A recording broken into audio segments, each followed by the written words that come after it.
Something occurred to me again this week that I've seen many times regarding burnout and exhaustion within the callings of the church, and how I've seen many people, several people, get so frustrated and burnt out and exhausted in their calling that they literally break down in tears over their calling or what they perceive as their responsibilities. So I thought I would give some ideas, suggestions from my experience and others of how to avoid burnout and exhaustion. And nothing revolutionary. It goes along the same lines of thinking outside the box. But a lot of people don't give themselves permission to do this. So I wanted to talk about it for a second. Because most people, when they think about callings, they get the calling and they immediately start listing out in their minds or even sometimes on paper the list of expectations that come with the calling. And part of that is because we have a handbook, a manual that gives us a list of expectations. And that's a difficult thing to break through because it feels like limitations and restrictions.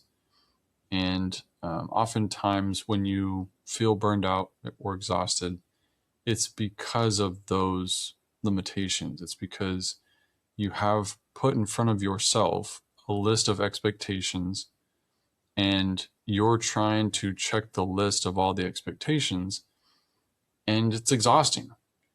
And so this comes in many forms, but a classical way that I like to think about it is the Elders Quorum and the visits, and same thing with Relief Society. And somehow we get in our mind that X number of visits a month means that I'm a good leader and that my group is successful if we can log X visits a month. And it's a made up number. And nobody's tracking it and nobody cares. And it's just something we invented because we want to be successful. And we feel like if we just meet a number, then we can be successful. Callings are not a list of expectations. Callings are opportunities to serve. And you really don't get an opportunity to see that at its fullest until you free yourself from the expectations and give yourself permission to fail, which is very hard to do. It's very hard for most people to just give themselves permission to fail in their callings, meaning give themselves permission to not meet the expectations of the handbook or other people or whatever expectation, wherever they're coming from.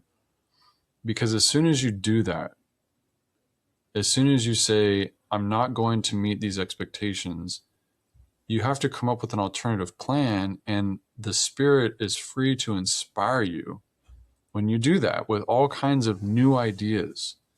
And it's wonderful because you're not limited by the expectations and you're coming up with creative solutions as inspired by the Spirit. And as soon as you start doing it, you realize this is how the church works. This is how God works. This is how revelation works.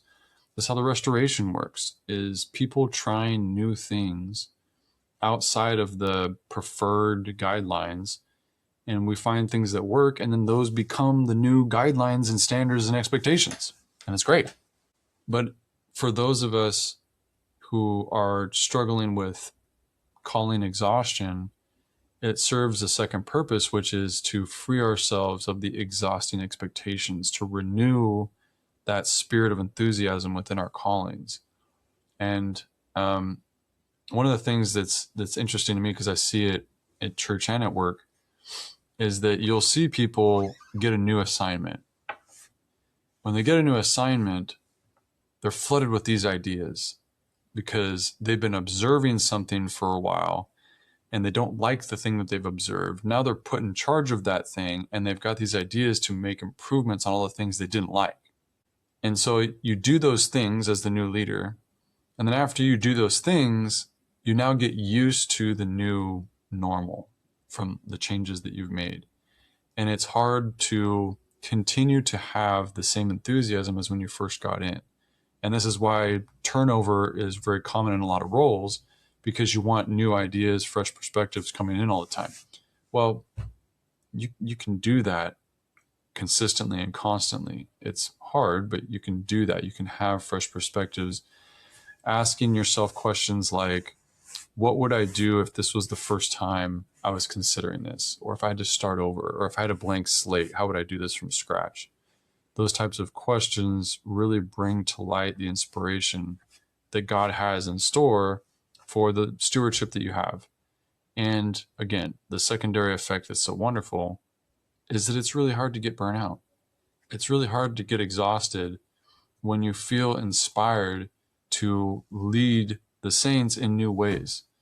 And so my recommendation, well, even more than that, what I've seen with people who are struggling with callings is that if they can do this, they are reborn in their calling.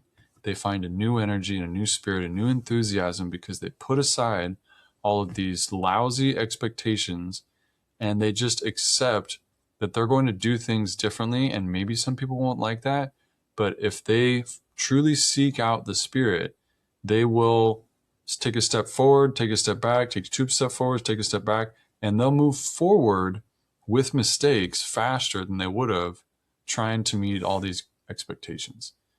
And it's a wonderful thing to see. I've seen it many times, even myself and other people, even currently seeing it in the ward, and it's a lot of fun. So, lot, could go on forever about the topic, but want to kind of beat that drum. Think outside the box. How would you do it differently if you're starting over? What would things look like? Don't be afraid to make mistakes. Don't be afraid to fail. Don't be afraid to meet or not meet expectations. And you will love your calling even more. All right, see you.